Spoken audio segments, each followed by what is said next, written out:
우리 분당 다함교회 성도 여러분 이렇게 만나서 너무 반갑고 또 사랑하고 축복합니다. 저 이전에 온 적이 있었는데 저 끝이 이렇게 멀었었는지 오늘 이렇게 새삼스럽게 느껴지는데요. 우리가 이 자리에서 하나님께서 주시는 놀라운 은혜를 같이 동일하게 나눌 수 있게 되기를 소망합니다. 이번 고난주간 부흥회는 특별하게 우리가 같이 보내고 있잖아요. 그래서 아마 이제 제가 4번째로 왔는데 각양각색의 그 설교를 들으시면서 참 다르지만 그래도 또 이걸 하나로 묶어주시는 하나님의 은혜도 다들 경험하셨을 것 같습니다. 오늘도 그런 동일한 은혜가 우리 사랑하는 분당 다함교회에 넘치기를 축복합니다.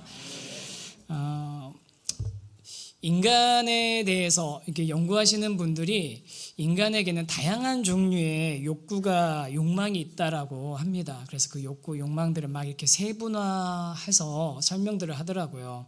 뭐 독립에 관한 것, 또 권력, 로맨스, 신체 활동, 결혼 이런 모든 것들이 인간의 그런 그 욕망의 그런 유형인데 그런 다양한 그런 인간의 이 욕망들을 하나로 이렇게 관통하고 있는 실로 깨고 있는 것 같은 게 있다고 합니다. 그게 뭐냐면 바로 관계입니다. 관계. 이 관계가 다른 모든 욕망들에 있어서 거의 밑바닥 근저에 깔려 있는 것 같은 근본적인 그런 욕망이라고 이야기하는 겁니다. 그래서 요즘에 뭐 AI 관련된 것 하시는 분들도 계시고 또 AI 관련된 이야기들 뭐 들으시는 분들 많이 있으시죠. 저도 뭐 이렇게 동영상 강의 같은 것도 듣고 하는데 듣다 보면 뭐 몇 년 안에 AI 특이점이 온다고 해서 그때 되면 뭐 어떤 직업은 없어지고 뭐 어떤 직업이 뭐 전망이 있고 그런 얘기들도 들어보셨잖아요. 근데 그런 이야기들을 하는 전문가들이 맨 마지막에 그 강의에서 전문가들이 꼭 하는 얘기가 뭐냐면 이런 세상이 된다고 할지라도 그런 세상이 되면 될수록 더 사람들은 진정한 관계에 대한 욕구가 점점 더 중요하고 커질 거라는 거예요. 진정한 관계에 대한 욕구가 점점 더 커지고 중요해진다는 겁니다.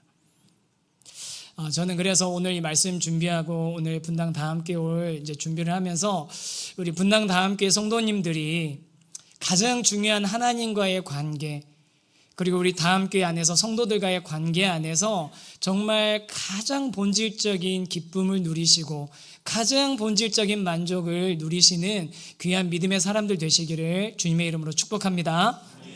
정말 그렇게 되셨으면 좋겠습니다. 이제 저는 그래서 이 관계라는 걸 가지고서 넓은 데서부터 좀 이렇게 조금씩 좁혀서 생각을 좀 해보려고 하거든요. 이제 이 관계가 정말 중요한 인간에게 있어서 중요한 요소다라고 한다는 그 관점에서 생각해보면 뒤집어서 생각해보면 동서고금을 막론하고 어느 사회든지 집단에서든지 가장 혐오하는 대상이 있습니다. 누굴까요? 오늘 제목에 힌트가 있습니다. 배신자입니다. 배신자가 가장 혐오하는 대상이 되는 거예요. 왜냐하면 이 배신이라는 게 관계가 굉장히 중요한 끈인데 이 관계의 끈을 끊어버리는 행위가 배신이라는 거죠. 그래서 영화나 드라마나 소설 같은 거 보시면 우리 주인공이 이렇게 배신당하면 마치 내가 배신당한 것처럼 연민을 느끼고 또 주인공이 온갖 역경을 이겨내는 과정은 우리가 막 옆에서 응원하게 되고 또 나중에 이 주인공이 이 배신자에게 복수를 실행해내면 성공하면 그 주인공에게 박수를 보내지 않습니까? 이게 이제 우리의 그 마음이 이제 투영되어 있는 건데요. 여러분 기억하시는지 요즘에 그 넷플릭스 보시는 분들 보면 옛날 드라마인데 다시 인기를 끌면서 전 세계적으로 화제가 되고 있는 드라마들이 있습니다. 2009년도에 굉장한 화제를 끌었던 순간 시청률 45%나 되는 드라마 뭔지 아세요? 아내의 유혹. 왜 나는 너를 만나서 그게요. 그잖아요. 딱 그 얘기잖아요.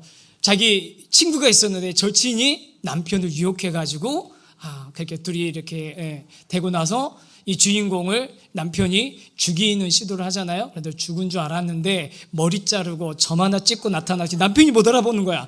그래갖고 다시 그 남편을 유혹해가지고 그 부부를 파멸시키는 이야기. 아니 그게 뭐라고 그거를 전 국민의 절반이 이게 도대체 어떻게 되나 보고 있었다니까요. 45%?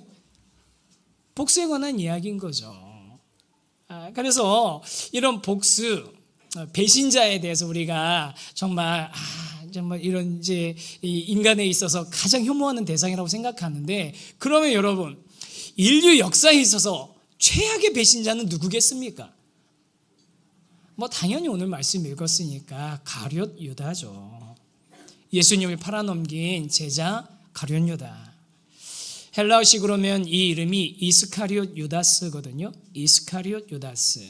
이스카리옷이라는 게 뭐냐면, 이제 유다스는, 유다라는 이름은 아시잖아요. 성경에 유다라는 이름이 많이 나옵니다. 뭐 유다 지파, 유다 많이 나와요. 그 유다가 어떤 분이 찾아놔 주셨는데 성경에 최소 다른 7명의 유다가 있답니다. 그러니까 이스카리옷 유다라는 건 뭐냐면, 유다긴 유다인데 이 특정하게 이 사람이다라고 구분해 주려고 가룟 유다, 이스카리옷 유다스라고 표현하는 거예요. 그럼 이 이스카리옷이 무슨 뜻이냐? 이걸 또 이제 좀 찾아보니까 크게 한 2가지 이론이 있더라고요. 첫 번째 이론이 뭐냐면, 그리옷이라는 지방이 있었다는 거예요. 잘 알려지지 않은 지방인데 그리옷 발음 비슷하잖아요. 그리옷 출신 유다라고 표현했다는 거죠. 저 대전에서 온 정 목사입니다, 이렇게 얘기하는 것처럼 그런 식으로 했다는 거예요. 그런데 뭐 고고학자들이 찾아봤는데 그리옷이라는 지방이 있었나, 이게 고고학적으로 정확하게 증명은 안 됐대요. 또 하나 이론이 뭐냐면, 혹시 영화 좋아하시는 분들은 이거 혹시 영화 보신 분 있을지 모르겠습니다. 시카리오라는 영화 보신 적 있으세요? 시카리오? 이거 보시는 분들은 굉장히 영화 좋아하시는 분인데, 꽤 명장 영화인데, 시카리오가 헬라어예요. 헬라어로 무슨 뜻이냐면 단검이란 뜻입니다. 그러니까 단검을 가지고 있는 사람들, 이스카리옷 유다가 시카리오에서부터 유도된, 단검을 가지고 있는 사람들이면 어떤 사람들이겠어요? 폭력주의자, 극단주의자들, 암살자들, 이런 사람들 아니었나, 그들 중에 한 부류였다라고 생각하는 이론도 있습니다. 어쨌든 뭐가 됐든지 간에 이 가룟 유다, 가롯이 아닙니다. 가룟 유다, 발음이 좀 어려워요.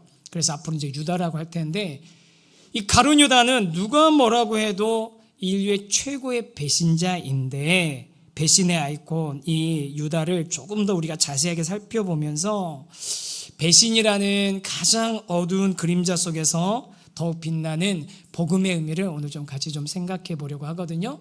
그래서 우리 첫 번째 주제 한번 같이 한번 읽어보면 좋겠습니다. 화면에 나올 것 같은데요. 시작. 유다의 배신, 예고된 참사. 유다의 배신은 예고된 참사였다는 겁니다. 가룟 유다, 뭐 누가, 우리 특히 기독교인들에게는 최고의 배신자죠. 그래서 단테의 신곡을 보면 이게 뭐 꼭 우리의 세계관하고 맞지는 않지만 지옥을 어떻게 묘사를 하냐면 재밌게 묘사해요. 총 9개 층으로 지옥이 돼 있다고 돼 있거든요. 총 9개 층으로 돼 있는데 가장 밑에 있는 9번째 층이 제일 심각한 죄인들이 들어가는 지옥인데, 누가 들어가는 지옥이겠습니까? 오늘 이야기를 다 보니까 배신자들이 들어가는 지옥이 9번째 지옥인 거예요. 그리고 이 9번째 지옥, 가장 깊은 지옥은 다시 또 4칸으로 나눠져서 그 중에 제일 춥고 어두운 곳이 가룟 유다가 있고, 거기에는 악마의 왕 루시퍼가 거기에 있다는 겁니다. 그러니까 제일 심각한 죄인이라는 거죠. 그런데 이렇게 가룟 유다가, 우리는 뭐 배신자고 가장 심각한 죄를 지은 사람이라고 다 생각하지만, 제가 이 가룟 유다에 대해서 많이 이제 생각해보고 또 여러 가지 자료를 찾아보면서 느낀 것 중에 하나는 뭐냐면, 많은 사람들이, 의외로 많은 사람들이 가룟 유다의 죽음에 대해서, 또 가룟 유다에 대한 기독교의 평가에 대해서 좀 불편함을 가지고 있는 것을 제가 알 수 있었습니다. 무슨 얘기냐면요, 우리 다 함께 성도 여러분 한번 잘 들어보세요. 이 말이 맞나? 예수님이 십자가에서 대속 제물로 죽으심으로 하나님 나라를 회복하기 위한 결정적인 반전을 이루셨습니다. 아멘? 왜 이거에 대해서 이렇게 확신이 별로 없으시죠? 다시 한 번만 더 여쭤볼게요. 제가 우리 최종국 목사님하고 깊은 대화를 나눠야 될지도 모르겠다는 생각이 갑자기 드는데, 예수님이 십자가에서 대속 제물로 죽으심으로 하나님 나라를 회복하기 위한 결정적인 반전을 이루셨습니다. 아멘? 아멘, 맞습니다. 그러면 여러분, 예수님이 그렇게 십자가에서 죽으시려면 누군가는 예수님을 배반하고 누군가는 예수님을 팔아야 되지 않았을까요? 왜냐하면 성경에 보면 원래 대제사장과 서기관들이 원래부터 죽이려고 했던 거 아니에요? 라고 하지만 여러분, 성경 잘 보세요. 복음서를 여러 개를 보시면 대제사장과 서기관들은 유월절 전에는 안 하고 싶었어요. 소동이 일어날까 봐, 뭔가 불리한 상황이 될까 봐 정치적인 판단 때문에 안 하고 싶었는데, 그런데 예수님은 언제 죽으셨어야 돼요? 유월절에 죽으셔야 되죠. 유월절에 예수님이 죽을 수 있도록 결정적으로 예수님을 배신하고 판 사람이 누구냐면 가룟 유다라는 거예요. 그러니까 여러분, 하나님 나라의 큰 일, 보다 큰 선을 이루기 위해서 존재해야 되는 작은 악을 뭐라고 얘기하죠? 필요악이라고 하잖아요. 가룟 유다가 필요악이었다고 얘기하는 겁니다. 그래서 제가 막 이렇게 글들을 이렇게 찾아보다 보니까 어떤 분이 심지어는 이렇게까지 얘기하더라고요. 좀 조롱이 담겨 있는 이야기이긴 한데, 유다가 예수님을 배신했기 때문에 예수님께서 십자가에서 대속의 죽으심을 하실 수 있었으므로 모든 그리스도인들은 유다에게 감사해야 하는 것 아니냐라고 하는 사람들도 있습니다. 좀 많이 나갔죠. 이 정도면 우리가 유다한테 감사하려고 여기 와 있는 건 아니지 않습니까? 그런데 여러분, 여기서 좀 더 나간 이야기가 있습니다. 더 나간 이야기는 뭐냐면요, 예수님의 12제자가 있는데 그 중에 수제자가 누구죠? 우리는 베드로라고 얘기하는데, 이 사람들은 예수님의 12제자 중에 가룟 유다가 제일 수제자였고 진정한 구원의 비밀을 깨달은 유일한 사람이 바로 이 유다였다라고 얘기합니다.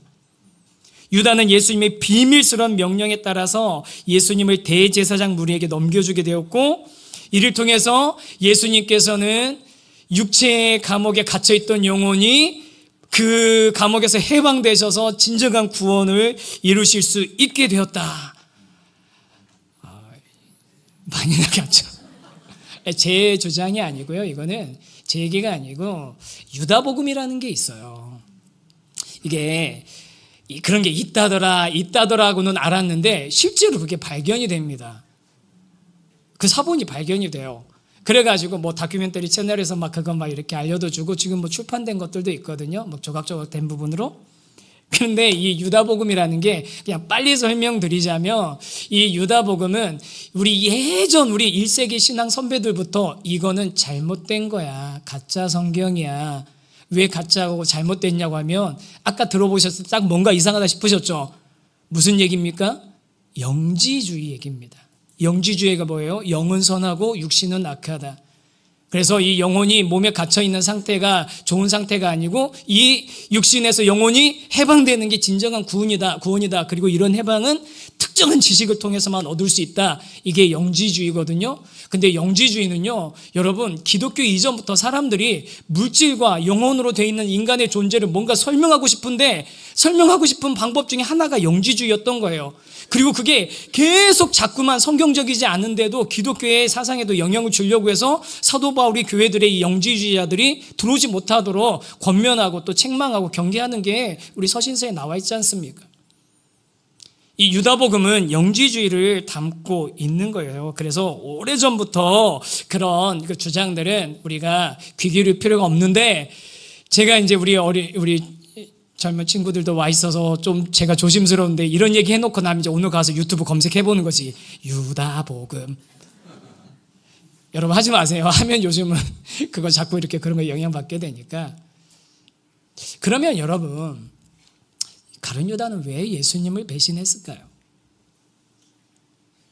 가룟 유다가 예수님 배신한 이유가 있을 거 아닙니까? 제가 대학생 때 그리고 신학 공부할 때 그 당시에 가장 그 유행했던 가룟 유다의 배신에 대한 설명은 여러 목사님들이 그렇게 설명해 주셨고, 저도 거기에 되게 그럴 수 있겠다 싶었던 게 있었거든요. 그게 뭐냐면 정치적인 실망감 때문에 예수님을 배신했다는 거예요. 이게 보면 우리 뭐 요즘도 우리 사회가 굉장히 이것 때문에 이제 막 갈등을 겪고 있는데, 진보적인 생각도 있고 뭐 보수적인 생각도 있고 있잖아요. 근데 이쪽 진영에서 이쪽으로 넘어가기도 하고 또 이쪽 진영에서 이쪽으로 넘어가기도 하잖아요. 그렇게 넘어가는 걸 뭐라고 합니까? 전향했다고 하는데, 전향한 사람들의 특징이 있는데 뭔 줄 아세요? 자기가 떠나온 것을 굉장히 맹렬하게 공격하고 거기에 혐오를 갖습니다. 이쪽에서 왔든 저쪽에서 왔든. 왜냐하면요, 내가 진짜 열정을 가지고 그 안에 막 진짜 파고 들어가고 거기에 내 삶을, 내 젊음을 바쳤는데 안에 깊숙이 들어가 봤더니 내가 생각했던 그 이상과 다르네? 여기도 똑같네? 아니 여기가 더하네?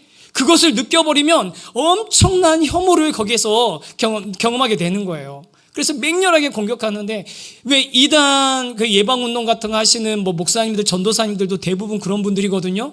본인들이 예전에 이단에서 몸담고 있다가 그 안에 깊이 들어가다 보니 이게 뭐야, 다 교주를 위해서 하고 있었네. 그걸 알고 나면은 거기 환멸을 느끼고 뛰쳐나와서 강력하게 그들을 예방하기 위한 그런 사역을 하는 거랑 비슷한 겁니다. 유다가 딱 그랬다고 하는 거죠. 예수님에 대해서 아까 시카리오 단검을 들고 예수님 그런 마음을 가지고 예수님 따라가면 이 예수란 사람이 뭔가 큰 일을 한번 이룰 것 같아서 막 쫓아다녔는데 시간이 지나면 지날수록 아니라고 느꼈다는 거예요.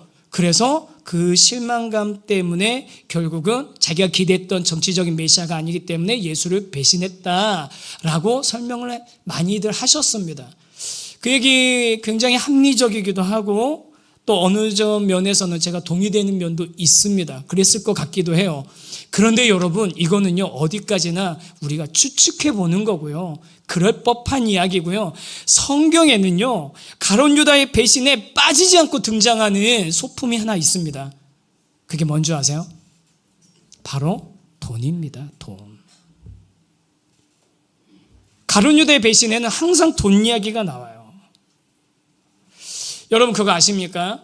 예수님의 12 제자가 있었잖아요. 그 12 제자 중에서 가룟 유다가 돈을 맡고 있었습니다. 뭐 12명 중에 누군가 한 명은 맡아야지. 제자반도 12명 있으면 그 중에 한 명 회개해야 되는데 그게 뭐 대단한 일이라고. 여러분 한번 생각해 보세요.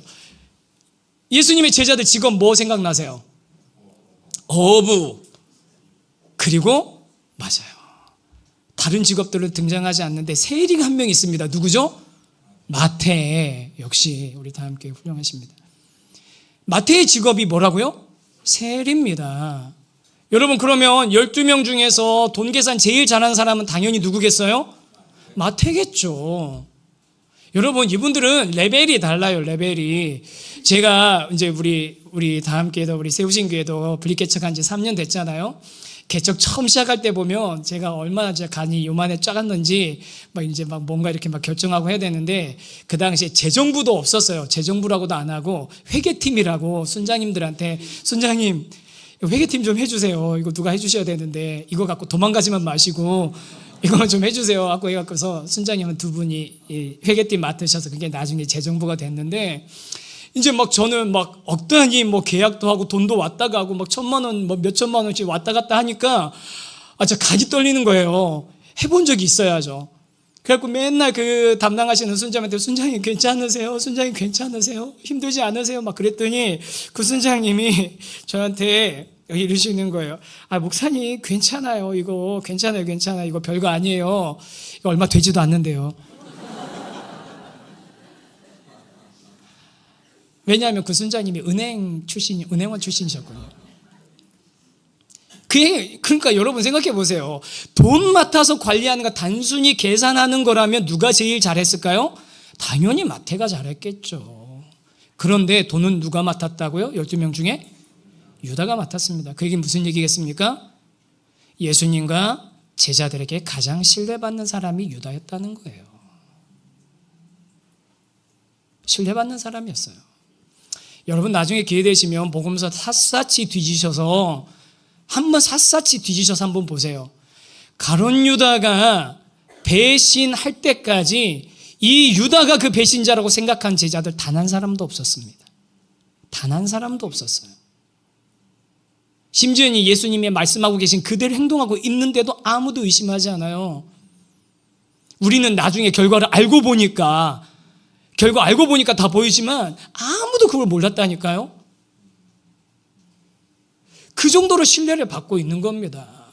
왜 그렇잖아요. 저도 예전에 우리 최 목사님의 비하할 바는 아니지만 이전 교회에서 교회적인 여러 사역들 맡아서 해야 될 때 있는데, 하게 되면 같이 일할 사람들 막 이렇게 교육자들이 많으니까 한테 막 일을 좀 같이 해달라고 부탁하거든요. 목사님 뭐 이거 좀 해주세요. 전도사님 이거 좀 해주세요. 막 이렇게 막 이메일 보내고 하는데 하다 보면 늘 그 사람이에요.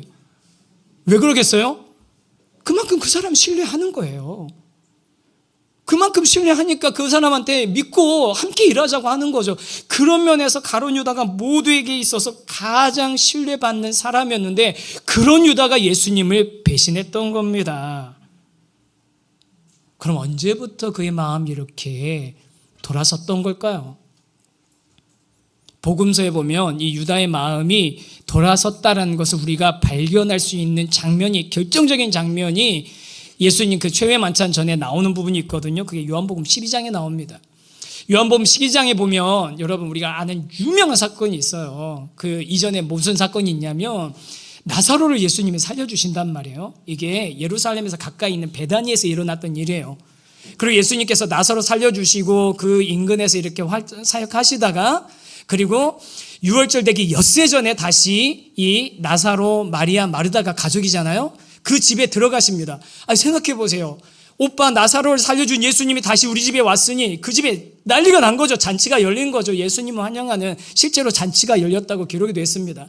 잔치가 열려가지고 막 융숭하게 예수님을 대접하는데 그 자리에 마리아가 어떻게 행동을 하냐면 지극히 비싼 향유 순전한 나드 한 근을 가져다가 예수님 발에다 그걸 다 붓고 자기의 긴 머리털로 그 예수님의 다리를 이렇게 닦아주는 그런 사건이 기록이 되어 있습니다. 이때 그 마리아가 향유 나드 한 근을, 이게 나드라는 게 히말라야 쪽에서 나는 굉장히 희귀한 향유, 비싼 향유랍니다. 한 근이라는 건 뭐 그 당시 도량형이겠죠. 그걸 갖다가 그냥 아낌없이 다 예수님 발에 다 붓는 그 모습을 보면서 유다가 그걸 어떻게 보고 있는지 정확하게 성경이 기록하고 있는데 그게 요한복음 12장 4절 5절이거든요. 한번 읽어보겠습니다. 시작. 제자 중 하나로서 예수를 잡아줄 가룟 유다가 말하되 이 향유를 어찌하여 300데나리온에 팔아 가난한 자들에게 주지 아니하였느냐 하니. 유다 눈에 보니까 저요 나드 한 근 300데나리온 300데나리온이면요 데나리온이 아시는 것처럼 하루 일당이거든요. 요즘 우리 하루 일당 15만 원으로 쳐가지고 300데나리온이면 얼마죠? 4,500만 원. 300데나리온 그러니까 별로 안 와닿는데 4,500만 원이니까 확 와닿으시죠? 4,500만 원 우리 여성 성도님들 에르메스 버킨백 하나 그거를 단번에 예수님 발에다 플렉스를 해버린다고? 백은 남기라도 하지 다 쏟아 부어버린 거예요. 와 저게 막 너무 아까운 거죠. 너무 아까워서 어떻게 하지 못하는 거예요. 여러분 제가 이제 대전에서 오래 살았는데 대전의 충청도 사람들은요 이렇게 답 없는 사람한테 뭐라고 하는 줄 아세요? 내비둬 그냥 내비둬. 그래도 애는 착하잖아. 가룟 유다 아마 충청도 사람이었으면 그랬을 것 같아요. 저 돈밖에 안 보이는 거예요. 돈. 마리아가 왜 예수님의 발에 불 향유를 붓습니까? 그리고 예수님은 왜 그 비싼 향유를 한 번에 다 흘려버리는 그 마리아를 말리지 않고 그대로 그걸 다 받으십니까? 예수님이 이제 엿새 후면 십자가에서 돌아가셔야 되거든요. 그거에 비할 바가 있겠습니까? 그런데 이 가룟 유다에게는 온전히 돈밖에 안 보인 겁니다. 그래서 여러분 가룟 유다가 예수님을 배신하는 장면들이 복음서 곳곳에 나오는데 그 장면들마다 뭐가 나오는 줄 아세요? 돈 얘기가 나옵니다. 마지막에 뭐라고 설명했는지 모르겠어요. 대제사장 찾아가가지고 얼마나 자신의 명분을 포장했는지 모르겠습니다. 나는 이분하고 이상이 안 맞아. 쫓아다녀보더니 사기꾼이야. 뭐라고 얘기했는지 모르겠지만 마지막에는 뭐라고 하냐면요. 오늘 읽었던 말씀 4절 5절 말씀 한 번만 더 읽겠습니다. 시작. 이에 유다가 대제사장들과 성전 경비대장들에게 가서 예수를 넘겨줄 방도를 의논하매 그들이 기뻐하여 돈을 주기로 언약하는지라. 그들이 기뻐하여 돈을 주기로 언약한지라. 여러분 협상할 때 제일 중요한 건 언제 꺼내야 됩니까? 제일 중요한 카드 마지막에 꺼내야죠. 처음부터 꺼내놓으면 그거에 질질 끌려다니잖아요. 항상 마지막 이야기는 돈 이야기였습니다.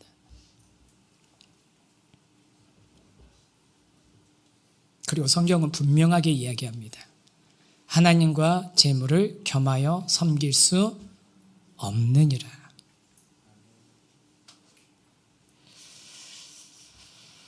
그는 무슨 얘기입니까? 유다의 마음속에서 하나님이 주인이신 적이 없었다는 거예요. 그동안 유다가 예수님을 뭐라고 부르면서 쫓아다녔는지 모르겠어요. 주님이라고 했는지 선생님이라고 했는지 모르겠어요. 그런데 유다의 마음에 예수님은 주인이시지 않은 거예요. 지금 뭐가 주인으로 자리 잡고 있는 겁니까? 돈이 주인으로 자리 잡고 있는 겁니다. 그런 유다에게 누가 들어갑니까? 3절 말씀도 한번 더 읽겠습니다. 시작. 열둘 중에 하나인 가룟인이라는 부르는 유다에게 사탄이 들어가니. 사탄이 들어갔습니다. 여러분, 이 사탄이 어떤 사탄입니까? 예수님 광야에서 40일간 금식하셨을 때 그 예수님 찾아와 가지고서 네 능력으로 한번 먹을 걸 한번 만들어 봐라. 저 높은 데서 나한테 한번 절 한번 해봐라. 이 모든 걸 보여주면서 여러분, 인간의 필요, 당장의 필요와 세상의 부귀영화를 가지고 예수님마저 넘어뜨리려고 했던 그 사탄이 가룟 유다의 마음속에 담아있는 돈을 향한 그 마음 놓칠 리가 있겠습니까? 여러분, 이게 사탄이 한두 번 이랬냐고요. 에덴 동산에서는 어땠습니까? 하나님이 그 모든 것들을 다 주셨는데 그 아담과 하와가 하나님을 갈망하고 하나님을 추구하고 하나님으로 만족했어도 될 만한 그런 상태에 있었는데도 그들이 등을 돌리고 뭘 추구합니까? 다른 걸 추구하는 거죠. 다른 욕망을 추구하는 거잖아요. 다른 만족을 추구하는 거잖아요. 다른 기쁨을 추구하는 거잖아요. 하나님으로부터 등을 돌린 그 마음의 상태를 사탄은 놓치지 않고 그걸 이용해서 하나님께 배신하게 만든 거죠. 여러분, 가룟 유다에게 사탄이 들어갔다는 게 여러분 무슨 뭐 사탄의 인정 막 이렇게 해가지고 막 이렇게 되는 거 뭐 그런 거 했겠어요? 아니잖아요. 여러분, 그 마음에 있는 그 은밀한 하나님이 아닌 돈을 사랑하고 돈을 주인 삼던 마음을 사탄이 놓치지 않고 낚시로 탁 올가맨 겁니다. 언제부터였는지 모르지만 예수님은 그리고 하나님은 유다에게 있어서 자신의 목적을 달성하는 수단이었을 뿐이었던 거예요.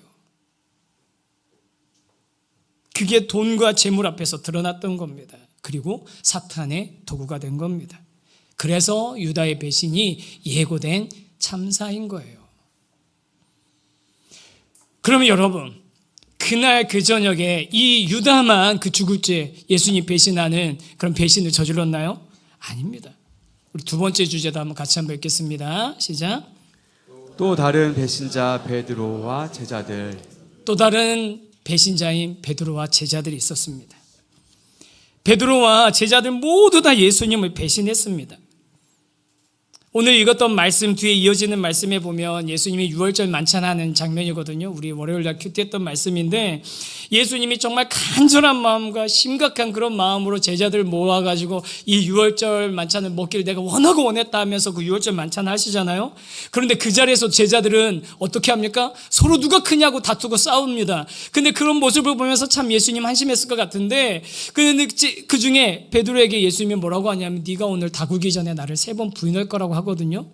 근데 그때 그 대화에서 베드로가 예수님한테 뭐라고 얘기하냐면 예수님, 내가 옥에 가더라도 심지어는 죽더라도 내가 예수님을 결코 버리지 않을 겁니다 라고 호언장담을 합니다. 그랬더니 지금 서로 막 누가 크냐고 다툼이니까 다른 제자들도 너만 그럴 줄 아냐고 나도 그럴 거라고 무슨 소리냐고 내가 더 예수님 더 사랑한다고 막 이런 식으로 막 서로 막 했을 거 아니에요. 그랬는데 그 결과는 우리가 잘 아는 대로입니다. 마태복음 26장 56절 이거 읽겠습니다. 시작. 이에 제자들이 다 예수를 버리고 도망하니라. 누가 도망갔다고요? 제자들이 다, 한 명도 빠짐없이 다 예수를 버리고 도망갔습니다. 그렇게 호언장담하던 베드로는 어떻게 했습니까? 22장 60절, 누가복음 22장 60절입니다. 이것도 읽습니다. 시작. 베드로가 이르되 이 사람아, 나는 네가 하는 말을 알지 못하노라. 오직 말하고 있을 때에 닭이 곧 울더라. 제자들 다 도망갔고 그나마 끝까지 대제사장의 뜰에 쫓아갔던 베드로는 그 안에서 예수님을 3번이나 부인합니다. 한 번은 그럴 수 있죠. 실수할 수 있죠. 2번도 그럴 수 있을지도 모르잖아요. 근데 여러분 3번이나 똑같이요.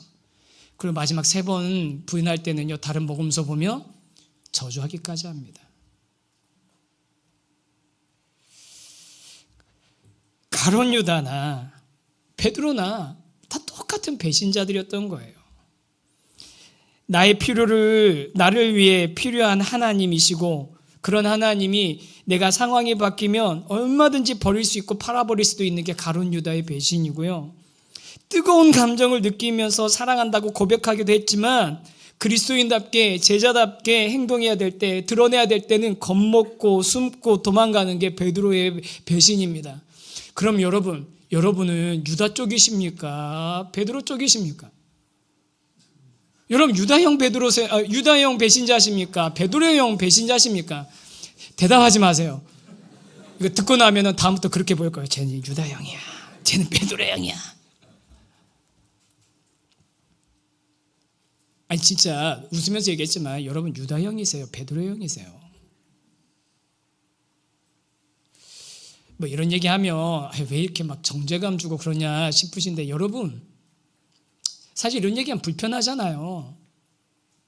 근데 여러분 이 베드로와 유다 보면서 사실 불편해야 되는 게 정상 아닙니까? 왜냐하면 저나 여러분 어느 한 사람도 예외 없이 그 유다하고 베드로 사이에 어느 지점인가 지금 있는 거잖아요. 어느 지점인가 지금 저와 여러분이 있는 거 아닙니까? 제가 이렇게 얘기하지만 저는 베드로형이거든요. 비겁한 거죠. 제가 분리개척하면서 미용실을 바꿔가지고 남자 원장님이 깎아주는 미용실에 지금 3년째 다니고 있는데, 그 원장님은 아직도 저를 사장님이라고 부릅니다.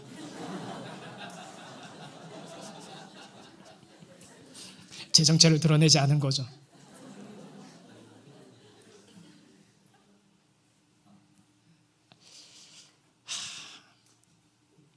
가면 뭐 거기서만 그러겠어요. 집에서 운전하면서 목사답지 못한 모습들도 있고 막 그러잖아요. 그러면 저희 이제 큰 딸내미가 초등학교 6학년인데 뒤에서 이렇게 외쳐요. 세우신교회 정재원 목사님. 그래가지고 저희는 이제 체육관에서 주일 예배 드리니까 가끔가다 이제 한 1년 한 2-3번 정도 전 세대 다 같이 모여서 예배 드리는데, 저희 큰딸내미가 그 세대 통합으로 모일 때 자기에게 마이크를 꼭 한 번만 달라요. 아빠가 어떤 사람인지 반드시 폭로하겠다고. 그래서 저는 거기에 질세라 우리 딸내미를 틈틈이 채증하고 있습니다. 서로 폭로전이 되려고. 여러분 유다나 베드로 그 어느 지점 사이 지금 저와 여러분이 있는 거 아닙니까? 정말 확실한 건 저와 여러분이 그 자리에 그 시간에 있었다고 해도 유다와 베드로하고 달랐을 거라고, 제자들하고 달랐을 거라고 장담할 수 있는 분 한 분도 없을 거예요. 아니요, 장담해도 그때 거기 가시면 그렇게 하실 겁니다. 결과가 달라지지 않을 겁니다. 우리는 그런 죄에 대해서, 부패한 본성에 대해서 감추고 싶고 아닌 척하고 우리가 잘 포장하고 살아가고 있어요.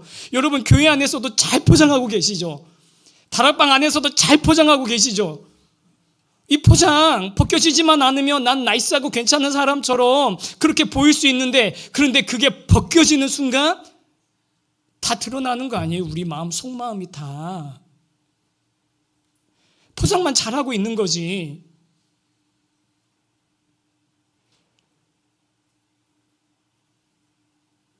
여러분 그 포장이 벗겨질 때들이 있으셨잖아요. 그때 여러분이 어떠셨냐고요.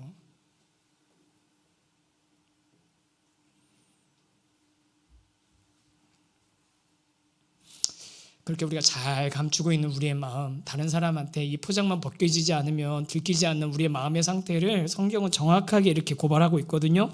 예레미야 17장 9절입니다. 한번 읽겠습니다. 시작. 만물보다 거짓되고 심히 부패한 것은 마음이라 누가 능히 이를 알리오마는. 만물보다 거짓되고 심히 부패한 마음인데 우리가 감추고 있으면 아무도 알 수 없습니다. 그런데 누구는 아십니까? 하나님은 아십니다. 예수님은 아셔요. 이 최후의 만찬 자리에요. 예수님은요, 이걸 다 알고 계셨어요. 유다가 배신할 것도, 제자들이 다 도망갈 것도, 베드로가 3번이나 부인할 것도 예수님이 다 아셨습니다. 다 아셨는데 그럼 다 아신 예수님이 어떻게 하셨을까요? 이런 배응망덕한 놈들 내가 3년이나 데리고 다녔는데 이 정도밖에 안 되냐? 그게 아니에요. 예수님이 어떻게 하십니까? 다 배신할 줄 버릴 줄 알면서도 내가 떡을 주시면서 이 떡을 먹으라고. 이 떡은 너희를 위해서 주는 나의 몸이라고. 생명의 떡이라고. 이거 먹어야지 니네가 산다고. 잔을 주시면서 이 잔을 받으라고. 이 잔은 너희를 위해서 풀리는 내 피라고. 아시면서 그러신 거예요. 아시면서. 근데 거기서 끝나셨나요? 아니에요. 그리고 나서 물을 가져다가 수건을 가지시고 무릎을 꿇어서 그 배신자들 한 명 한 명 12명의 다리를 다 닦아주십니다. 아시면서. 얘가 오늘 이 발로 도망갈 걸 아시면서, 얘가 오늘 이 발로 나를 팔러 갈 걸 아시면서, 얘가 오늘 이 발로 나를 모른다고 부인할 걸 아시면서 닦아주신 겁니다. 여러분, 이게 복음입니다. 이게 복음입니다. 여러분, 오늘의 결론이 배신하지 마, 배신자는 죽음이야, 이게 결론이 아니에요. 저와 여러분 다 배신자고, 저와 여러분도 유다나 베드로하고 다를 것 하나도 없는, 그런데 그런 저희들을 다 알면서 사랑하시고, 그런 우리를 다 위해서, 다 아시면서 그런 저와 여러분을 위해서 자신의 모든 것을 아낌없이 내어주신 분이 바로 예수님이십니다. 그런 줄 알면서도 사랑하신 겁니다. 우리 중 누구도 완벽하고 흠이 없어서 완전한 충성을 드릴 수 있는 제자 하나도 없습니다. 부름받았지만 여전히 미숙하고요, 제자지만 여전히 세상의 것들 버리지 못하고, 찬양 가사처럼 내 마음 한 자락도 지키지 못하는 게 저와 여러분이잖아요. 직장에서 내 마음 한 자락 지키지 못하는 게, 자녀들 앞에서 내 마음 한 자락 지키지 못하는 게, 남편 앞에서, 아내 앞에서 내 마음 한 자락 지키지 못하는 게, 돈 앞에서 내 마음 한 자락 지키지 못하는 게, 그게 저와 여러분이잖아요. 그런데 예수님은 그런 줄 아시면서도 사랑하신 겁니다. 이게 성경이 말하는 복음입니다. 그러면 이제 우리는 어떻게 해야 되겠습니까? 예수님이 저 높은 곳에서 니네들 여기까지 한번 올라와 봐라, 오면은 내가 인정해 줄게라고 하신 게 아니라, 저와 여러분이 그런 줄 알면서도 저와 여러분을 위해서 인간이 되셨고 인간으로 낮춰지신 정도가 아니라, 그 배신자들 앞에서 무릎을 꿇고 그들의 발을 다 씻기신 예수님이신데, 여러분 뭐 그렇게 망설이면서 주저하면서 예수님에 가는 것들 왜 그렇게 머뭇머뭇거리시고 계시는 겁니까? 다 알면서 사랑하셨다니까요. 뭐 잘 보일 필요가 없다니까요. 포장할 필요가 없다니까요. 이런 생각이 뭐 별로 쓸모없는 생각인 거 제가 잘 알지만, 만약에 가룟 유다가 죄책감, 이제 양심의 가책을 느끼고 자살하잖아요. 근데 자살하지 않고 예수님 부활하신 다음에 예수님 찾아가가지고, 예수님, 제가 진짜 그때 뭐 미쳤었나 봅니다. 머리 총 맞았었나 봅니다. 정말 진짜 정말 예수님, 제가 죽을 죄를 졌습니다. 저 그냥 제자라고 사도라고 하지 마시고 그냥 이렇게 예수님 따라다니는 많은 무리들 중에 한 명으로 생각하고 그냥 신경 쓰지 말아주세요. 만약에 가룟 유다가 그랬으면 예수님이 뭐라고 하셨을까요? 여러분, 누가복음 15장에 보면 두 아들 이야기가 딱 그 얘기 아닙니까? 둘째 아들이 내가 하늘과 아버지께 죄를 지었으니 나를 더 이상 아들이라고 여기지 마시고 종들의 하나로 여겨주십시오, 품꾼의 하나로 여겨주십시오라고 했을 때 아버지가 뭐라고 하는 줄 아세요? 한마디도 안 하세요. 한마디도 안 하십니다. 그럴 줄 알았다. 이러나 저러나 너는 그냥 내 아들이다. 입을 맞추고 껴안아주시고 가락지를 끼워주시고 옷을 입혀주시고 신을 신겨주시고 이 내 아들은 죽었다가 다시 살아왔다. 그러지 않으셨을까요? 우리 귀한 분당 다함교회 성도 여러분, 오늘은 저와 여러분이 우리 내 마음 한 자락도 지키지 못하는 우리 자신을 한번 돌이켜보는 그런 시간이 되었으면 좋겠습니다. 우리 다 배신자입니다. 그래서 제가 여러분에게 배신하지 말라가 아닙니다. 또 배신할 수도 있습니다. 그럴지도 모릅니다. 상황과 환경만 되면 또 그럴지도 모릅니다. 그런데 여러분, 마음대로 배신하라는 얘기도 아닙니다. 착각하지 마세요. 우리를 그런 줄 알면서 사랑하신 그 예수님께 망설이지 마시고 그냥 그 사랑에 온전히 기대서 감추지 마시고 포장하지 마시고 그냥 담대하게 그분의 사랑 앞에 나가시는 우리 분당 다함교회 성도님들 되시기를 주님의 이름으로 축원합니다. 저는 오늘 저의 이 말씀의 결론을 그냥 이 찬양으로 내려고 합니다. 은혜로 날 보듬으시고 사랑으로 품어주셔도 내 마음 한 자락도 지키지 못하는 이 모습 부끄럽습니다. 하지만 따스한 곁을